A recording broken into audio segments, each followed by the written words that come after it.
तर forbidden city आणि great wall of China ह्यांचा आपल्या भारतीय इतिहासाबद्दल काही रिलेशन आहे, कोरिलेशन? नाही, दोघांचं डायरेक्टली नाही.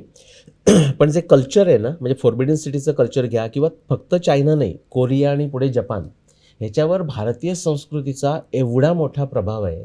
तो आता मधल्या मागच्या 60-70 वर्षाच्या म्हणजे कम्युनिस्ट याच्यामुळे आपल्याला वाटतो तसा नाही आहे. पण त्याच्या आधी जर तुम्ही गेलात तर सगळ्या चालीरीतीपासून म्हणजे आपल्या ध्यानाचं ते शयान आणि ध्यान आणि करत ते झेन वगैरे झालेलं इथपासून किंवा टांग डायनेस्टी की जी चायनाच्या पश्चिम भागात म्हणजे तिबेटच्या जवळची म्हणजे शियान असं, तिथे तिबेटचा म्हणजे तिबेट हा भारताचाच भाग होता.